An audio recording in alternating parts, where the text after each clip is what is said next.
Gloria a Dios. ¿Cuántos están felices? Esta es noche de celebración.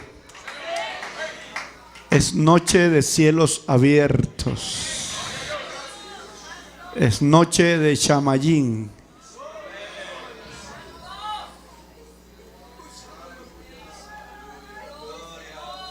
¿Cuántos quieren celebrar? Uno puede celebrar por muchas razones. Les invito esta noche a celebrar por una sola razón: haber conocido a Jesucristo.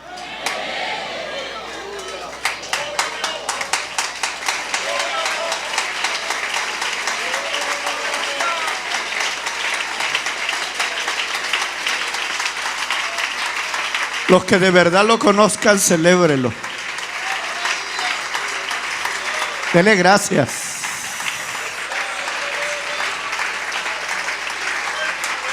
Amén.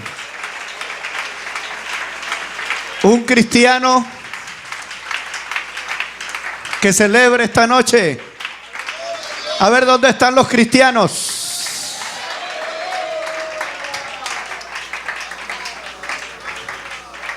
Bueno, no hagan palmas. ¿Qué significa ser cristiano? ¿Cómo?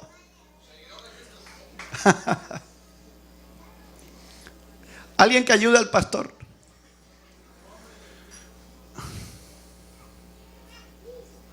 Esta noche vamos a celebrar de verdad. ¿No dicen amén?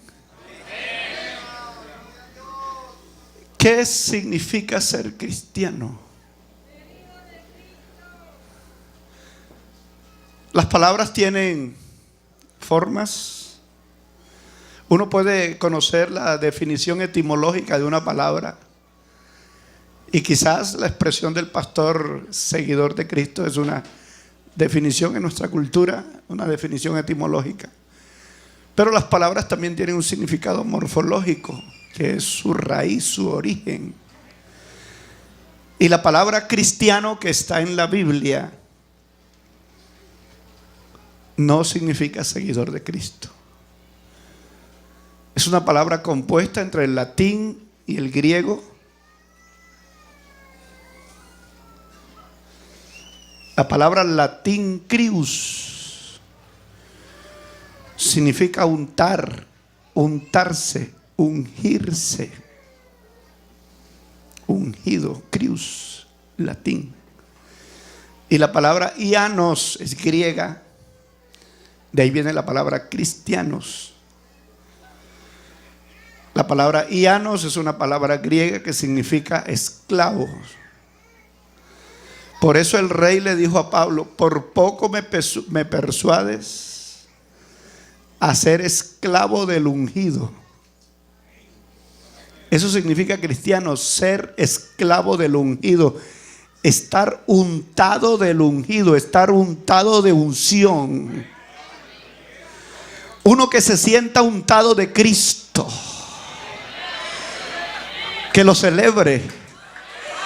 Kasamahaya y Tishurabakai, untado del ungido. A ver, suelte la Biblia un ratico, suéltela. Es que vamos a celebrar, yo quiero que celebremos.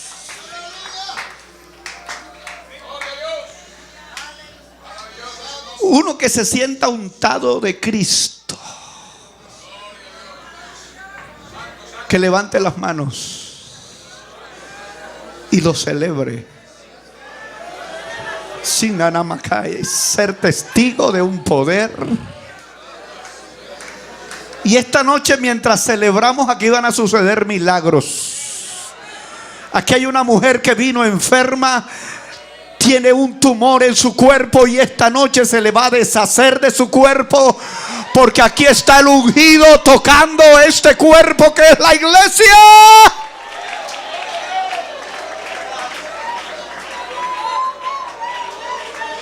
Celebra que eres untado del ungido, que eres esclavo del ungido, que te entregaste a Jesús.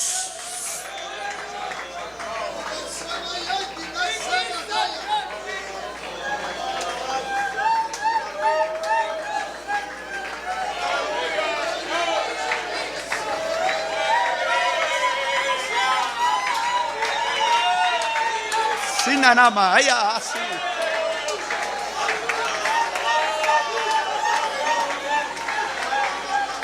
Adore, adore, adore, adore. Esta fiesta no se ven todos los días.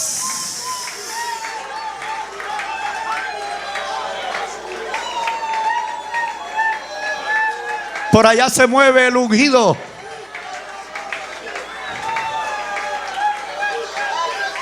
Llena este lugar.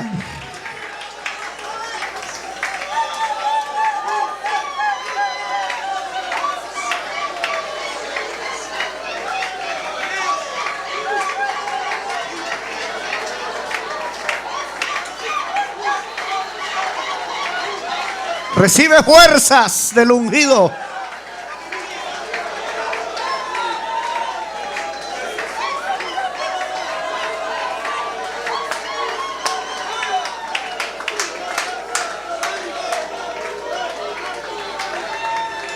Vamos a leer la palabra de Dios.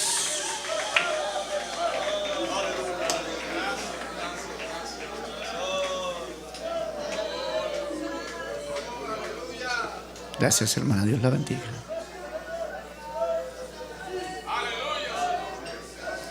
San Mateo capítulo 16.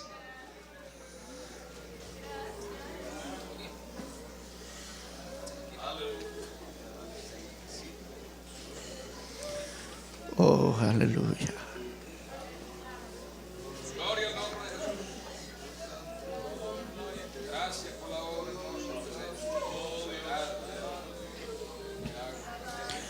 Verso 13 al verso 19. Comparta su Biblia. Vamos a leer todos en voz alta, por favor. San Mateo capítulo 16, verso 13 al verso 19.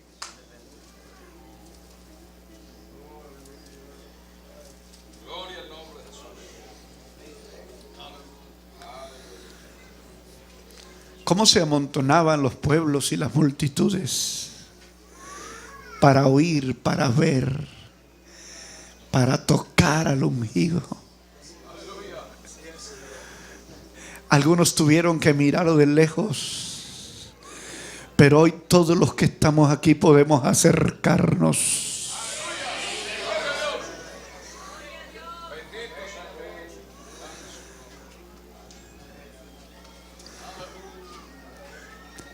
San Mateo capítulo 16, verso 13 al verso 19. Lean conmigo en voz alta todos. Viniendo Jesús a la región de Cesarea de Filipos, preguntó a sus discípulos diciendo: ¿quién dicen los hombres que es el Hijo del Hombre? Ellos dijeron: unos Juan el Bautista, otros Elías, y otros Jeremías o alguno de los profetas. Y él les dijo: ¿y vosotros quién decís que soy yo? Respondió Simón Pedro y dijo: tú eres el Cristo, el Hijo del Dios viviente. Entonces le respondió Jesús: bienaventurado eres, Simón, hijo de Jonás, porque no te lo reveló carne ni sangre, sino mi Padre que está en los cielos. Yo también te digo que tú eres Pedro, y sobre esta roca edificaré mi iglesia, y las puertas del Hades no prevalecerán contra ella. Y a ti te daré las llaves del reino de los cielos. Y todo lo que atares en la tierra será atado en los cielos. Y todo lo que desatares en la tierra será desatado en los cielos. Amén. Alguien grite gloria a Dios. Tomen asiento, por favor.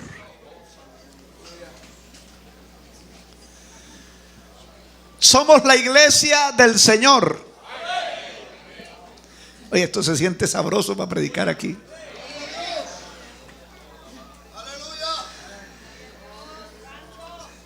Y les voy a decir una cosa, hermanos. Dios escogió un hombre un día, y ese hombre le falló a Dios. Dios escogió una familia, y esa familia le falló a Dios. Dios escogió un pueblo y ese pueblo le falló a Dios. Pero ahora Dios escogió una iglesia. Y esa iglesia no le vamos a fallar a Dios. ¿Cómo se quedaron un poco con la boca cerrada? Esa iglesia que Dios escogió en la tierra, no le vamos a fallar a Dios.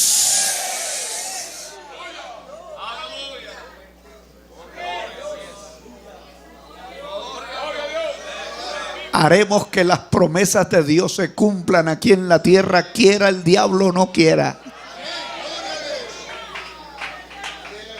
Aleluya. Porque Dios lo escogió a usted y a mí y nos hizo parte de la iglesia. Hay dos razones fundamentales. Número uno, para que haya un lugar en la tierra donde habite su nombre para siempre. El diablo pensó que matando a Jesús se le acabaría el problema que Jesús había creado aquí. Pero lo que no sabía es que Jesús había dicho: es necesario que el grano de trigo caiga en tierra y muera para que lleve mucho fruto. Y aquí está el fruto del Calvario. Aquí estamos los que perpetuaremos el nombre de Jesús y haremos que la victoria del Calvario se cumpla en la tierra. Amén y amén. Y que lo sepa la generación venidera.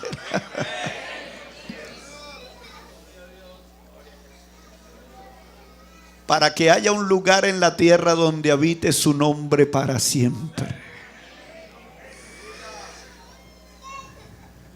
Y número dos, para derribar las puertas del infierno. ¿Cuáles son las puertas del infierno? ¿Cuántos conocen las puertas del infierno? Las puertas del infierno es el pecado. Pero ¿cuántos se sienten libres? ¿Cuántos han sido santificados, han sido lavados, estamos limpios? Dígame alguien conmigo: estamos limpios. El pecado ya no tiene potestad sobre nosotros. Hemos derribado esas puertas porque hemos conocido un nombre que es sobre todo nombre. Alguien celebre eso, por favor.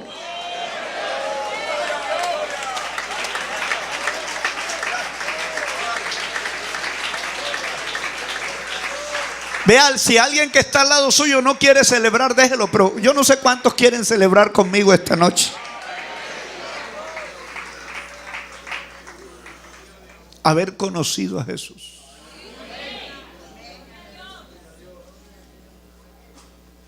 Sentir que nos toca, que nos unge, que nos da poder. Vamos a usar lo que Dios nos ha dado. Yo fui a predicar a Chibolo en una cancha. Y el sábado prediqué en la noche. Y le dije a los hermanos que habían en esa campaña, creo que un número un poquito más grande que los que estamos aquí. Le dije: vayan por el pueblo mañana, traigan a la escuela dominical todos los endemoniados que hayan en este pueblo, todos los enfermos que hayan en este pueblo, toda la gente prisionera del pecado, tráiganlos mañana a la escuela dominical, porque mañana vamos a ver la gloria de Dios.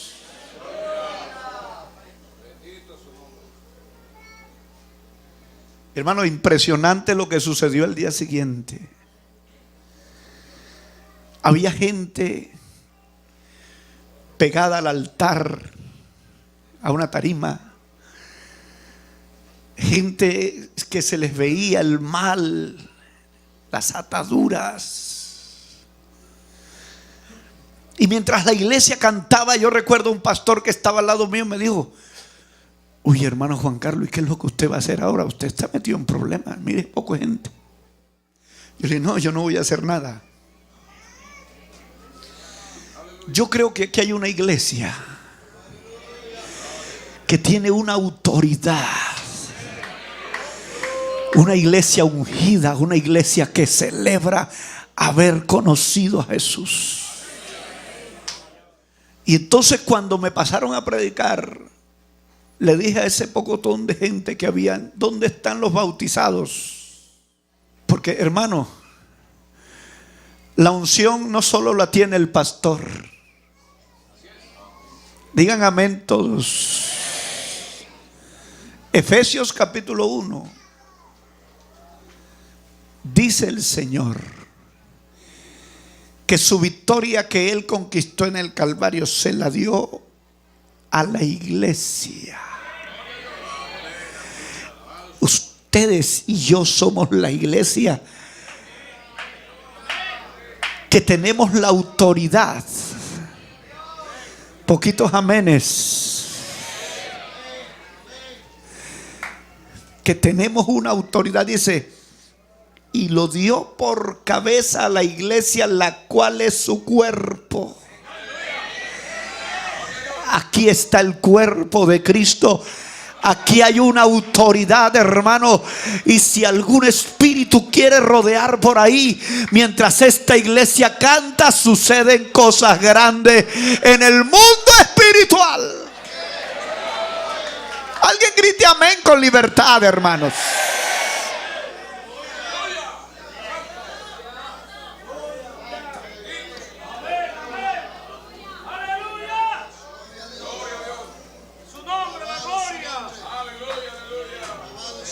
Porque algunos todavía quieren seguir siendo religiosos. Vienen al culto como si estuvieran en misa. Somos la iglesia. Sobre esta roca edificaré mi iglesia. ¿Cuántos son parte de esa iglesia?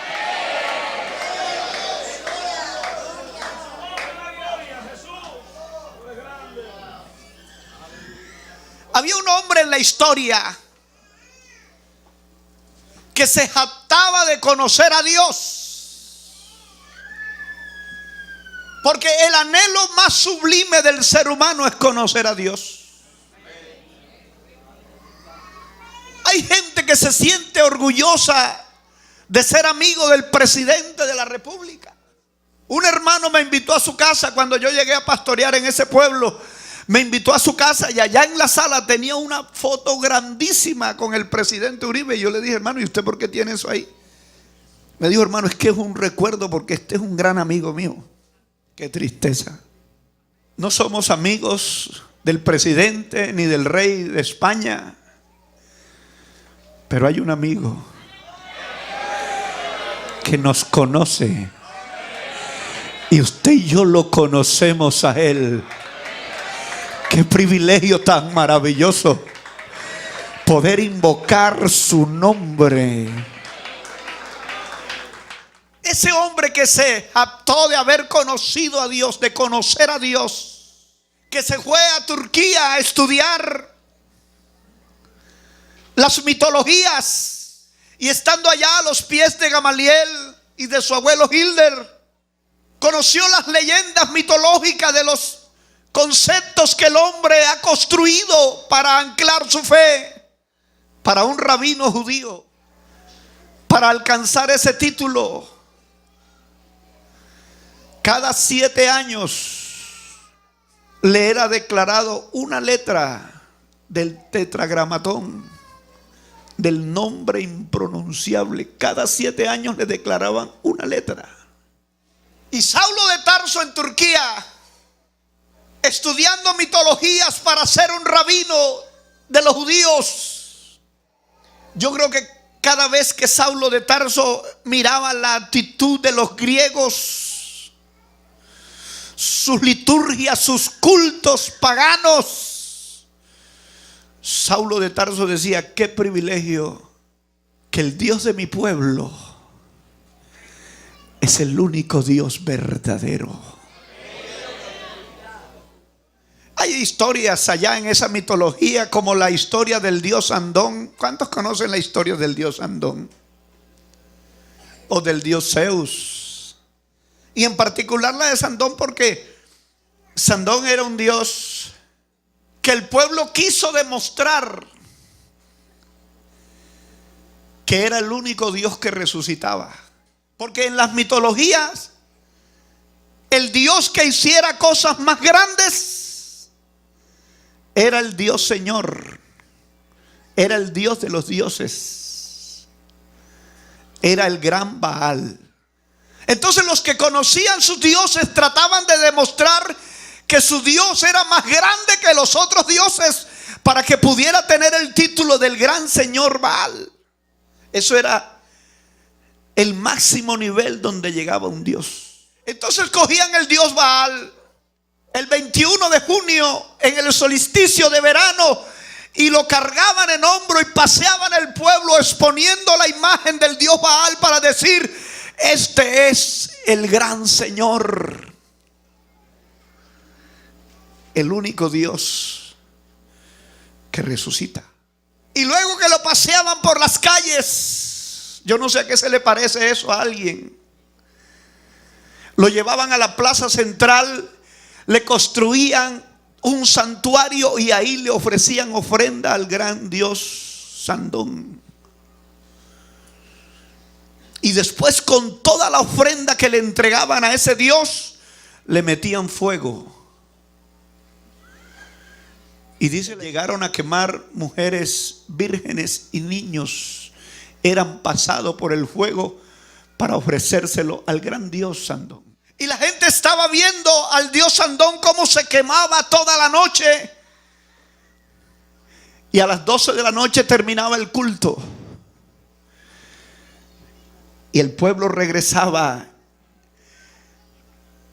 Y el santuario quedaba solo. Y los sacerdotes de Sandón tenían una réplica de la imagen de Sandón exactica. Y en medio de las cenizas colocaban otra vez la imagen de Sandón nueva.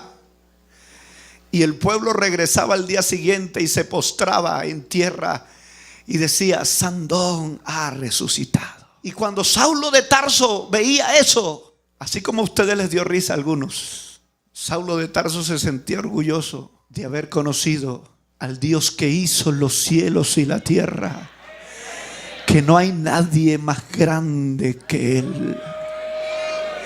Él es Dios de dioses, Él es Señor de señores.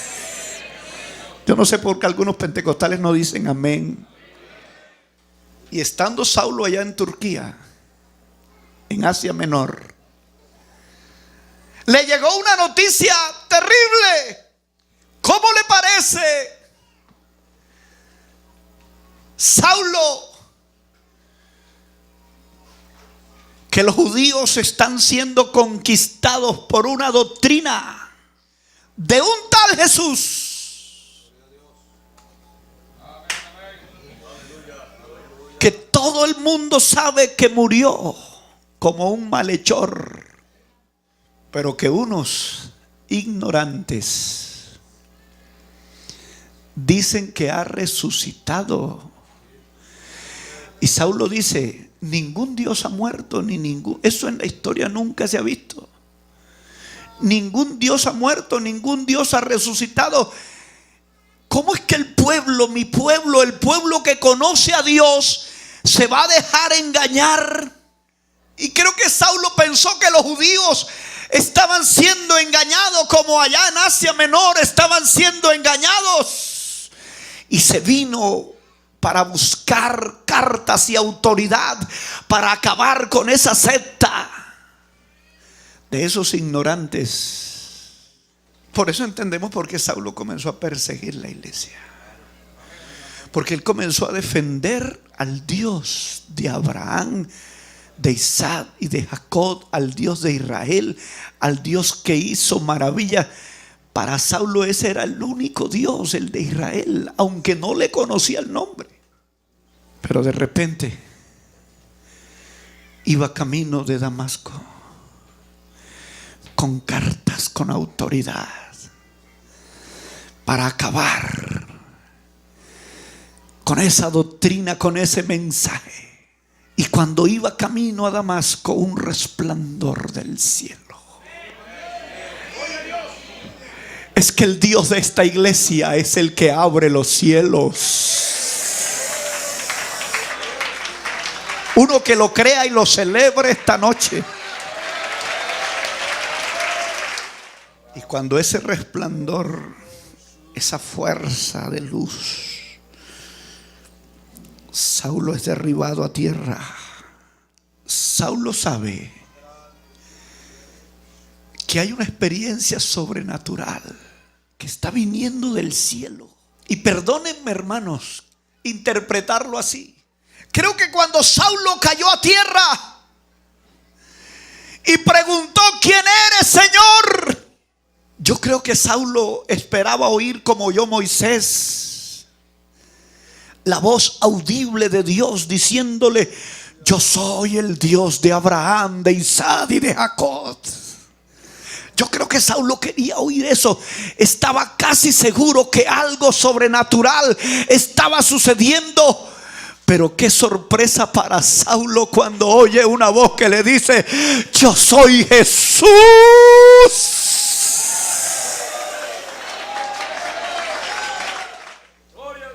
el único. Porque dice la Biblia que se humilló, se hizo siervo, y estando en la condición de siervo se humilló hasta lo sumo, hasta lo más bajo.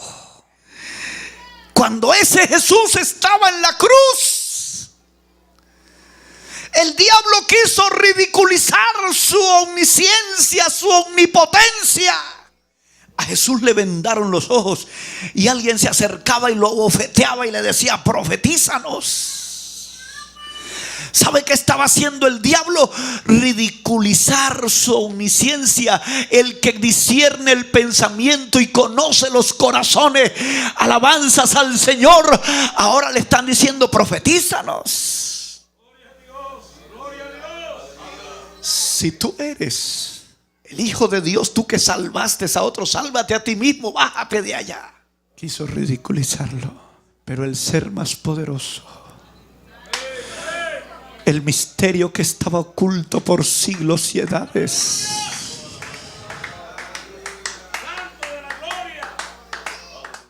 qué misterio tan grande, Dios se manifestó en carne y vimos su gloria. Y aquel verbo fue hecho carne y habitó entre nosotros. Y habitó entre nosotros. Y habitó entre nosotros. Ve, hermanos, nos ha tocado llorar. Yo he llorado. Nos ha tocado sufrir. Y cuando tenemos que llorar, lloramos. Pero seguimos agarrados de Jesús. Cuando hemos tenido que sufrir, sufrimos, pero seguimos agarrados de Jesús. Pero esta noche, ¿por qué no celebramos?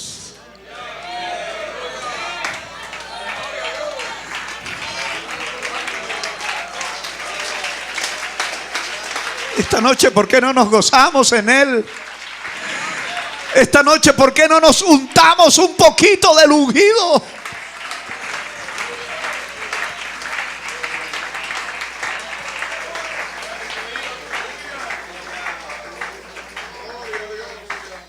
Por eso usted entiende ahora por qué Saulo dijo: todo lo que para mí era ganancia. Su nivel intelectual, su nivel cultural, sus títulos son basura. Porque lo más grande que hay sobre la tierra es haber conocido al verdadero Dios y sentir que está vivo y que se mueve, hermanos. Oiga, eso suena bonito, pastor. Alguien abra sus labios. Invoque ese nombre. Invócalo. Ese nombre que te fue revelado con autoridad, con poder. Se sanan enfermos, resucitan los muertos.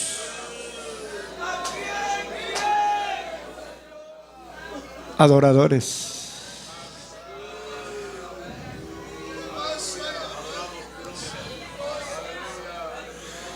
Úntate un poquito de él. Pálpale. Tócale.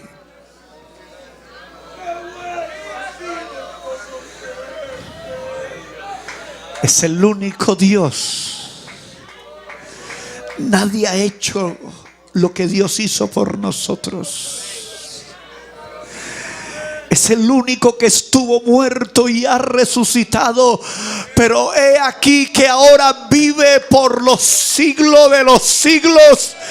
Y tiene en sus manos las llaves del infierno y de la muerte. Alguien grite amén.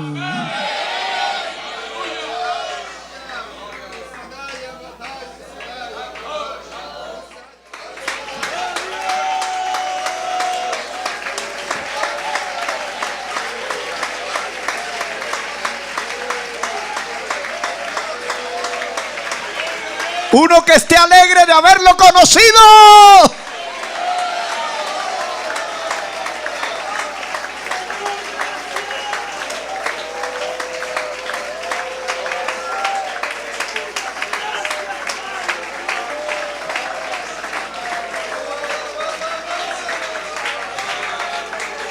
Les voy a contar un testimonio. Una mujer se enfermó muy grave. Le extirparon su riñón, un riñón. Ella, en medio de su enfermedad, de su angustia, alguien le habló de Cristo, que salva, que es poderoso, que es Dios sobre todas las cosas. Dios se reveló a esa mujer. Se mandó a bautizar en el nombre de Jesús. Pero la enfermedad avanzó rápido. En cuestión de días tuvieron que internarla en una clínica y el doctor le dijo: mujer, no hay nada que hacer. Tu otro riñón está destrozado y ya no hay nada que hacer.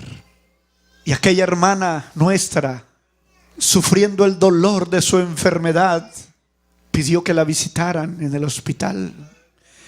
Y usted sabe, en la iglesia hay gente de convicciones. Y unas hermanas, de esas hermanas de oración, de intercesión, de ayuno, se fueron a visitar a la hermana en la clínica. Y una de ellas le preguntó: doctor, ¿cómo van las cosas? El doctor le dijo: no hay nada que hacer. Por lo menos en 3 días se muere. Y la hermana le dijo al doctor: doctor, la última palabra la tiene Dios. Y el gran doctor, el gran señor, el gran científico se enojó con la hermana y dijo: ese es el problema con los fanáticos religiosos. Mire, mujer, yo he estudiado 20 años y cuando yo le digo que en 3 días se muere es porque se muere. Y la hermana le dijo: doctor, pero nosotros creemos que la última palabra la tiene Dios. Allá está la hermana acostada en una cama con cables, con tubos, con aparatos conectados al cuerpo, a ver a qué hora dejan de funcionar y decir se murió. Y la hermana con todos esos cables y tubos allá acostada en su camilla, le dice: hermano, he pasado noches horribles de dolor, dolores casi insoportables. Pero alguien le dijo: hermana, cuando sientas esos dolores, acuérdate que tú conociste a Jesucristo. Y aunque sientas que te estás muriendo, dale gracias por haberlo conocido.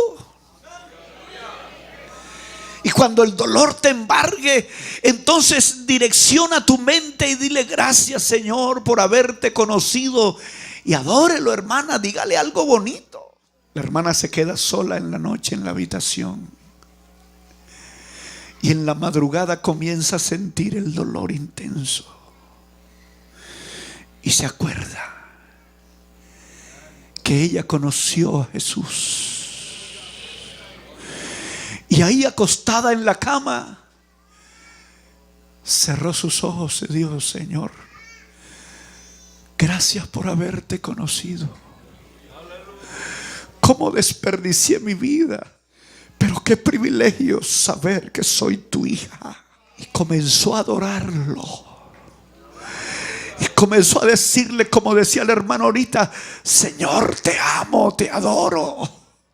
Y mientras ella decía esas palabras, comenzó a sentir algo que nunca había sentido.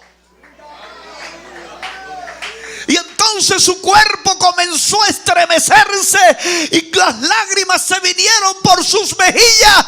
Y entonces comenzó a sentir que el Espíritu Santo estaba ahí, la gloria de Dios.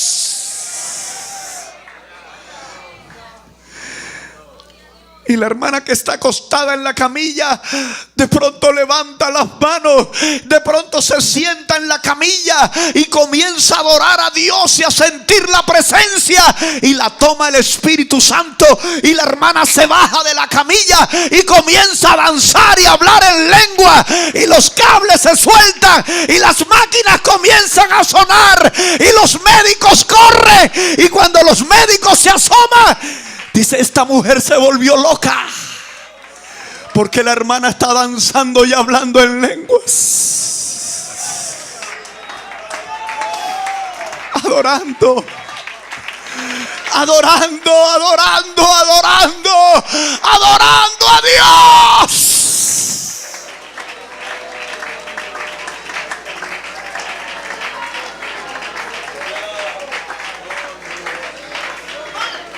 Y los médicos y las enfermeras están ahí anonadados, viendo la mujer que se volvió loca, que habla un idioma raro, que hace cosas raras.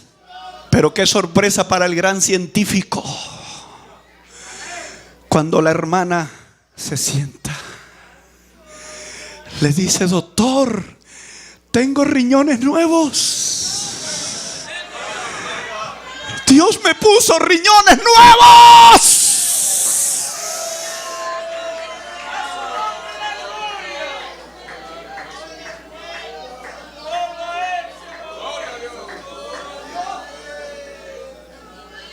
Y vienen los exámenes y llega el médico a su casa enojado. Tira la puerta de su carro, se mete a su casa enojado. Y la esposa lo ve y le dice: mijo, ¿qué pasa? ¿Por qué estás así? Me dijo: ¿de qué me sirvieron 20 años estudiando la medicina si una religiosa me hizo quedar como un zapato viejo? Me dijo que la última palabra la tenía Dios, y ahora esa mujer tiene riñones nuevos y no sabemos cómo interpretar eso. Es que hay un privilegio haber conocido a Jesucristo.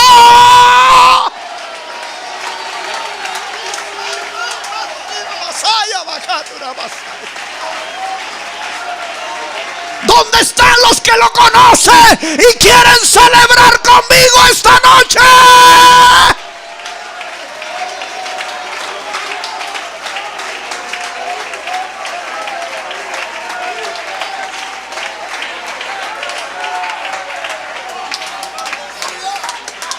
¡Es grande!